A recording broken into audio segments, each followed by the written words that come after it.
सनातन परंपरा और पौराणिक कथाओं में जब भी असुर शब्द आता है तो हमारे दिमाग में क्रूरता, अहंकार और अधर्म की छवि बनती है।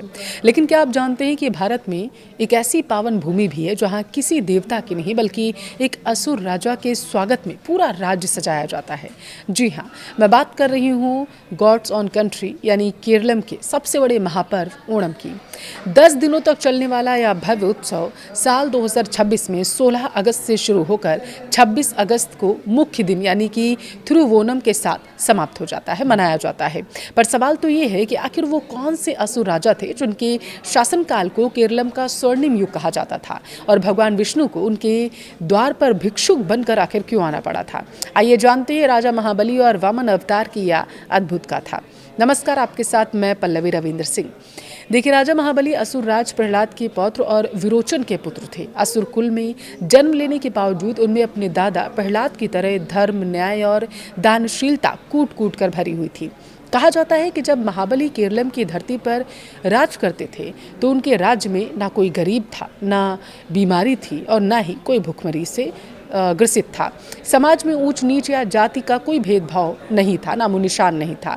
राज्य इतना सुरक्षित था कि लोग अपने घरों में ताला तक नहीं लगाते थे। महाबली का प्रभाव और पराक्रम इतना बड़ा था कि उन्होंने तीनों लोकों पर विजय प्राप्त कर ली थी। उनकी लोकप्रियता और बढ़ते प्रभाव से स्वर्ग के राजा इंद्र और अन्य देवता भयभीत हो गए। देवताओं को चिंता सताने लगी कि अगर महाबली ने 100वां अश्वमेध यज्ञ पूरा कर लिया तो इंद्र का सिंहासन हमेशा के लिए छिन जाएगा। व्याकुल होकर सभी देवता भगवान विष्णु की शरण में आए। भगवान विष्णु जानते थे कि महाबली अधर्मी नहीं बल्कि परम दानी और प्रजासुल के लिए काम करते हैं, लेकिन सृष्टि के संतुलन और महाबली के भीतर पनप रहे सूक्ष्म अहंकार को परखने के लिए श्रीहरि ने अपना 5वां अवतार यानी कि वामन अवतार धारण किया। भगवान वामन एक छोटे बालक ब्राह्मण के रूप में वहां पहुंचे महाबली की यज्ञशाला में। उस समय महाबली अपना अंतिम अश्वमेध यज्ञ पूरा कर रहे थे और किसी भी याचक को खाली हाथ नहीं लौटा रहे थे। महाबली ने आदरपूर्वक पूछा कि आप जो चाहे मांग लीजिए, स्वर्ण, भूमि, रत्न या गायें। भगवान वामन जो थे वो मुस्कुराए और उन्होंने कहा कि मुझे केवल अपने पैरों से नाप कर 3 पग भूमि चाहिए ताकि मैं वहाँ तपस्या कर सकूँ। अब असुर गुरु शुक्राचार्य वामन के ये जो क्षुद्र रूप था उसको पहचान गए थे और उन्होंने महाबली को वचन देने से रोक दिया। लेकिन इस दौरान महाबली अपने वचन पर अडिग रहे। उन्होंने कहा कि अगर स्वयं जगत की पालनहार मेरे द्वार पर याचक बनकर आए हैं तो यह मेरा कितना बड़ा सौभाग्य होगा। अब जैसे ही महाबली ने संकल्प जल छोड़ा, भगवान वामन ने अपना दिव्य जो रूप था वो दिखा दिया उन्हें। यह रूप इतना विशाल था कि पहले पग में उन्होंने पूरी पृथ्वी को नाप लिया, दूसरे पग में संपूर्ण आकाश और अंतरिक्ष को नाप लिया। अब बचा तीसरा पग, रखने के लिए पूरी सृष्टि में कोई जगह ही नहीं थी। भगवान वामन ने पूछा कि 2 पग में सब कुछ समा गया है, अब तीसरा पग आखिर मैं कहाँ पर रखूँ। तो यहाँ महाबली की दानशीलता और सत्यनिष्ठा की पराकाष्ठा देखने को मिलती है। बिना किसी हिचकिचाहट के राजा महाबली ने अपना सिर उनके चरणों में झुका दिया और कहा कि संपत्ति से बड़ा संपत्ति का स्वामी होता है। आप अपना तीसरा पग मेरे सिर पर रख सकते हैं। भगवान वामन ने महाबली के सिर पर पैर रखा और उन्हें पाताल लोक भेज दिया।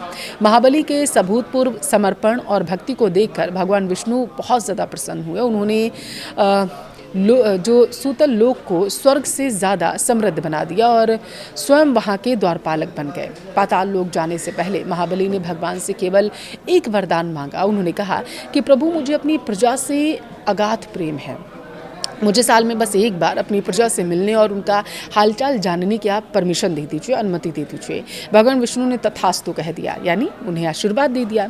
मान्यता है कि हर साल भाद्रपद माह के श्रवण यानी कि थिरुवोनम नक्षत्र में राजा महाबली अपनी प्रजा से मिलने के लिए केरलम आते हैं। यही कारण है कि केरलम के लोग ओणम को इतने हर्षोल्लास के साथ मनाते हैं। अब देखिए, 10 दिनों तक घरों के आंगन में पुक्कलम यानी कि ताज़े फलों की रंगोली बनाई जाती है और केले के पत्ते पर 20 से ज़्यादा शाकाहारी व्यंजनों का पारंपरिक भोज इस दौरान परोसा जाता है ताकि राजा यह देखकर प्रसन्न हो उनकी प्रजा कितनी खुशहाल और संपन्न है। पारंपरिक खेल और इस दौरान किए जाते हैं, जैसे पुलिकली होता है, कथकली होता है, वल्लम होता है। इनका भव्य आयोजन किया जाता है। ओणम हमें सिखाता है कि महानता कुल या जन्म से नहीं बल्कि कर्म, त्याग और प्रजा प्रेम से तय होती है। राजा महाबली एक असुर होकर भी अपनी उदारता के कारण युगों युगों तक पूजे जाते रहे हैं।